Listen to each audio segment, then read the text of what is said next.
यहाँले भनिसक्नुभयो एउटै फिल्डमा लाग्नु पर्दैन। मेरो ब्याकग्राउन्ड चाहिँ लो टेम्परेचर सुपर कन्डक्टिभिटी हो, मैले त्यो छोडेको चाहिँ छैन। र अहिले मोस्टली चाहिँ आरएफ टेक्नोलोजीमा काम गर्छु, प्रोसेस डेभलपमेन्ट R&D।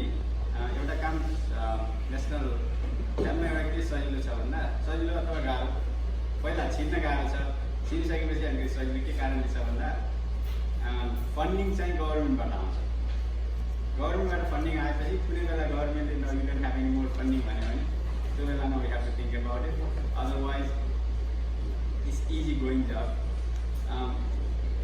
नेसनल ल्याबहरू नौ अथवा मेनली चाहिँ 9वटा छ। सानो सानोहरू ल्याब मेनली अब सानो एउटा क्यारियर फोकस गर्नु छ। त्यो पनि डिपार्टमेन्ट अफ इनर्जी अन्तर्गत अथवा डिपार्टमेन्ट अफ डिफेन्स अन्तर्गतको ल्याबहरू छ भने कस्तो छ भन्दा एउटा चाहिँ डिफेन्स रिलेटेड ल्याबहरूमा चाहिँ हाम्रो नेपालको विदेशीहरूलाई चाहिँ अलिकति गाह्रो हुन्छ, किन भन्दा मोस्टली तिनीहरू सेक्युरिटी क्लियरेन्स र US सिटिजनसिप खोज्छन्। अर्को भनेको डिपार्टमेन्ट अफ इनर्जीको ल्याबहरू चाहिँ कुनै एउटा सिङ्गल पर्पज ल्याब छ भने अब धेरै चाहिँ मल्टिपर्पज ल्याब छ। फर इक्जाम्पल मैले काम गरेको ल्याब भनेको यो सिङ्गल पर्पज ल्याब हो, न्युक्लियर फिजिक्सको रिसर्च हुन्छ। हाम्रो काम भनेको न्युक्लियर फिजिक्सको फेसिलिटीलाई सपोर्ट गर्ने, so all the users can come and they do their experiment. अनि हामी चाहिँ हाम्रो काम भनेको मेसिनलाई मेन्टेन गरेर राख्ने।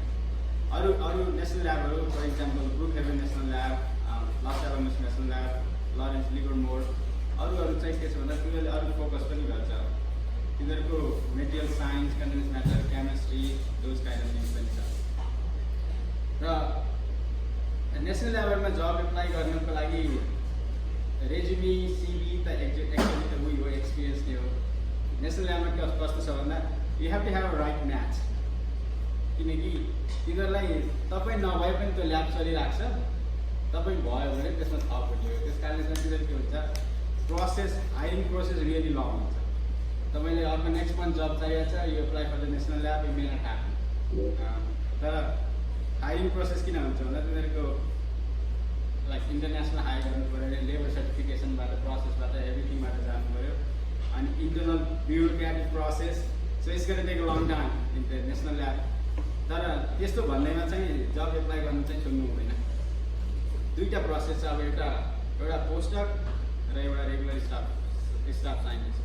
अब पोस्टडकको लागि चाहिँ एकाडेमिक पोस्टडक नै हो तपाईँ, किनकि त्यहाँ गएर रिसर्च गर्ने हो। त अर्को भनेको स्टाफ साइन्टिस्ट चाहिँ त्यो त्यहाँ भएको फेसिलिटीलाई इम्प्रुभ गर्ने हो तपाईँ। र in the meantime some national ल्याबहरूमा कस्तो छ भन्दा लाइक फर इक्जाम्पल हामीले चाहिँ हाम्रो नेसनल ल्याब भनेको हामीले प्रोडक्सन पनि गर्छौँ, किनकि we make something and we also sell it to the all over the world, किनकि अरूले बनाउन सक्दैन होइन। र अर्को भनेको हामीले R&D पनि गर्नुपर्छ, किनकि हामीले आफैले प्रोसेस डेभलप गरेर आफैले एप्लाई गरेर प्रडक्ट चाहिँ हामीले सेल गर्न सक्छौँ। त्यस कारणले गर्दाखेरि दुई थरी, एउटा प्रोडक्सन साइड, एउटा R&D साइड। R&D साइडमा चाहिँ द रिसर्च, मोर रिसर्च, जस्तो writing a paper, develop the process. र प्रोडक्सन साइड भनेको अहिले रामजीले भनिसक्नुभयो, you have to know the process and you have to know the instrumentation. So instrumentation भर्खर बनाउन सकिन्छ सकिँदैन, र can you develop the new process, easy process र कस्ट इफेक्टिभ प्रोसेस। बेसिकली कम्पनीहरू अथवा नेसनल ल्याबले के खोज्छ भन्दा खर्चिलो गरेर ठुलो प्रोडक्ट बनाउने होइन कि सबभन्दा कम खर्चमा सबभन्दा राम्रो प्रोडक्ट बनाउन सक्नु पऱ्यो। त्यस कारणले गर्दा if you know some process you can propose the process and you can take our ownership basically. र अर्को कुरा मैले भन्नुपर्छ के भन्दा हामी यहाँ क्यारियर फोकस हुने भन्नेमा सबैले जागिर मात्रै खोजिरहेको छौँ कि इन्टरप्रेनरसिपको आइडिया चाहिँ अहिलेसम्म आएको छैन। हाम्रो के छ, जस्ट वर्क फर अदर्स, अरूको लागि मात्रै काम गर्ने।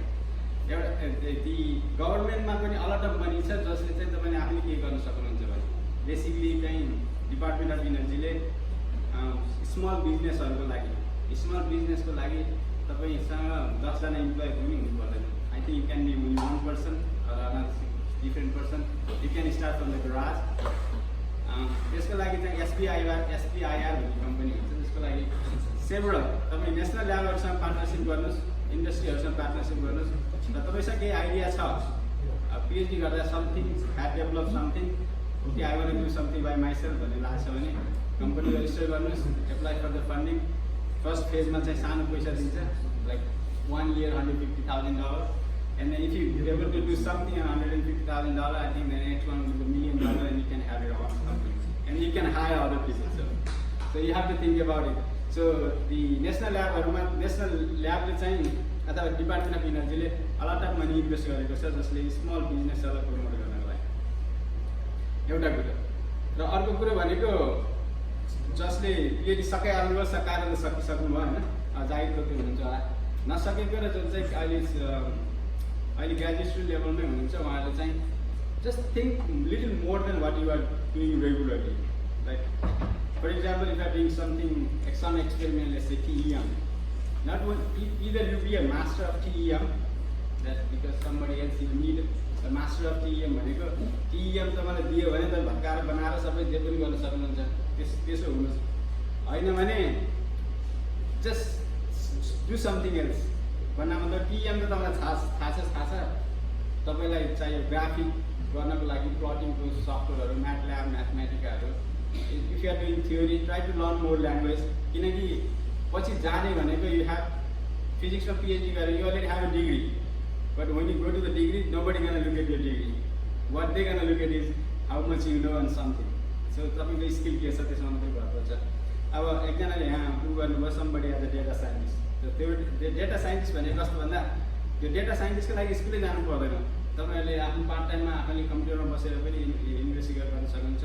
डेटा साइन्टिस्ट भनेको अहिले अब अहिलेको सेन्चुरी भनेको पिपुल कम मेसिन मोड भन्ने आइसकेको छ।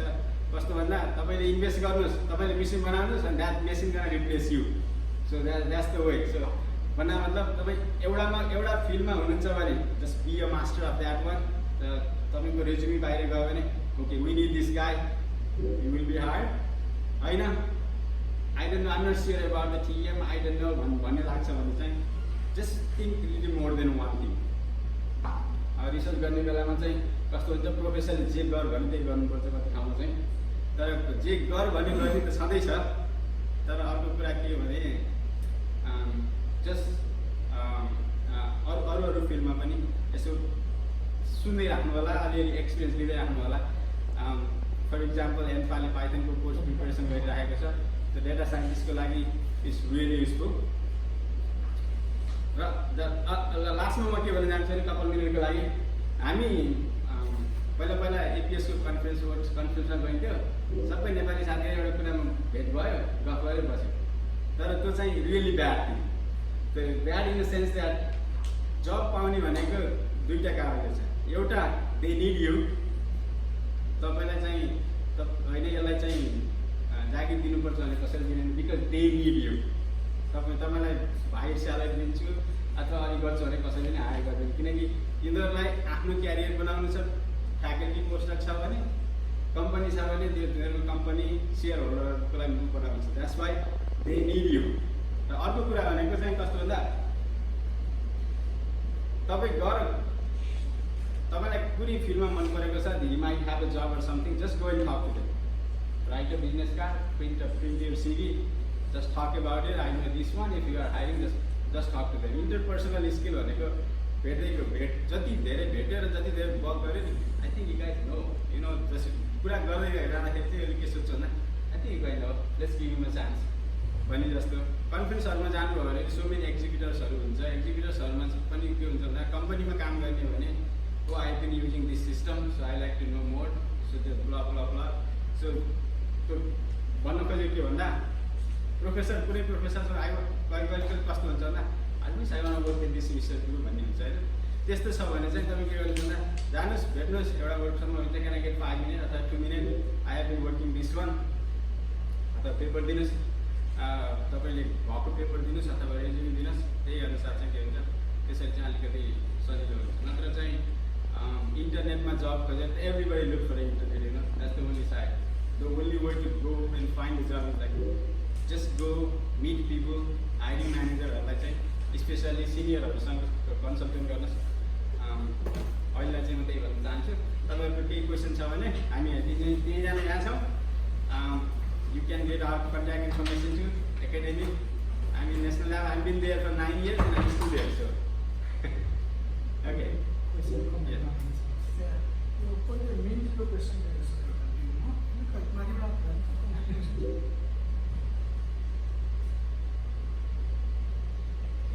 So,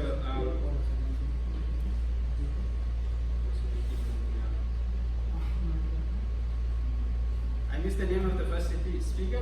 The first speaker is associate professor here at Brooklyn College, Bimla Nakavi. The second one is Ram Thapa, is working at the Skyworks, Solutions in Boston. And my name is Pasupet Dakau. I'm working at Thomas Jefferson Lab in Virginia. So the question for Ram sir, in industry, do we need to do? Let's start with this one. Do we need to have the same type of work throughout our career in the industry, or do we need to be dynamic in time to time? What is the job security in the industry? Dynamic भन्या धेरै भनौँ एकदम त्यो चाहिँ सबैले खोज्छ। Dynamic भनेपछि कस्तो हो भने तपाईँ त्यहाँ उहाँले पशुपतिजीले भने जस्तै तपाईँ त्यहाँ हुनुहोस् न, एकजना त्यहाँ हुन्छ हुँदैन, त्यो काम चाहिँ चलिराख्नुपर्छ हैन।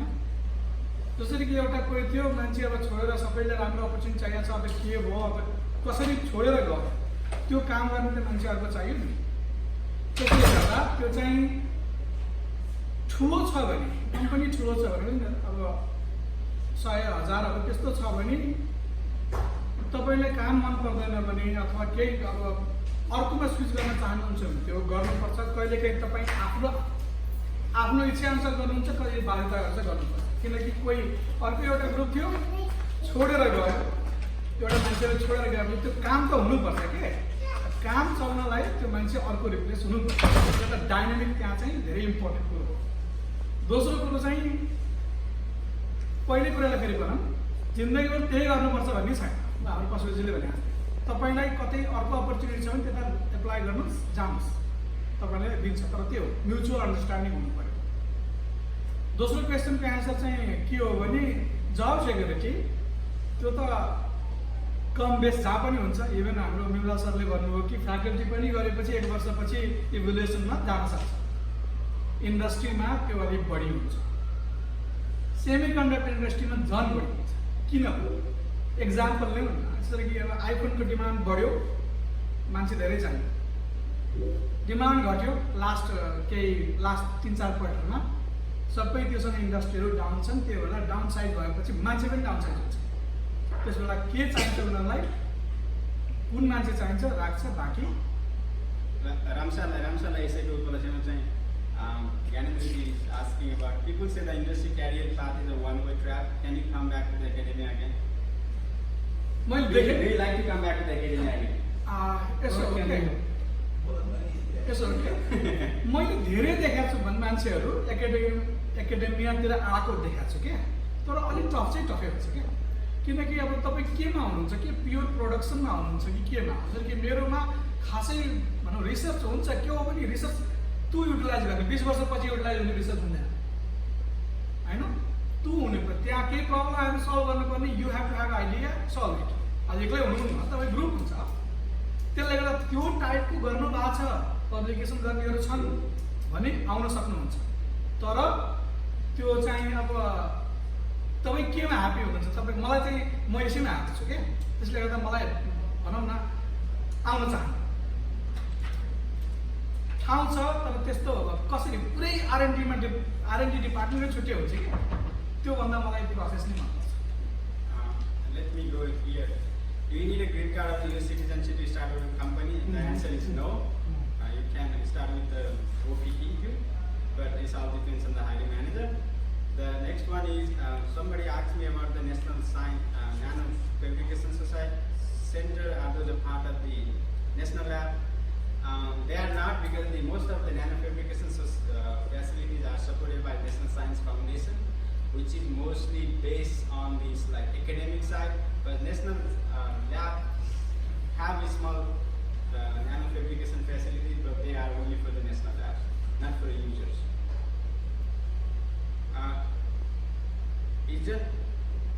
Is it not safe to take a postdoc or get a green card and try to move on the new person? Yeah, absolutely. Everybody looks for their own, मैले यहाँभन्दा अगाडि नै भनिसकेँ कि तपाईँलाई एससीको Dev Joshi I think I know you कसैले तपाईँलाई ओ यो Dev Joshi I have to give you this job भनेर आउँदैन कि भन्न खोजेको के भन्दा because he need Dev Joshi that's why will come to you resume pick गर्ने भनेको नि त्यहाँ 1000 अफ रेज्युमे थियो नि त 1000 अफ रेज्युमेमा चाहिँ किन त्यो पिक गर्यो भन्दा I think if I hire this guy I will benefit you will get something, you get a salary, but the main purpose is, yes, the main purpose is because I will be benefiting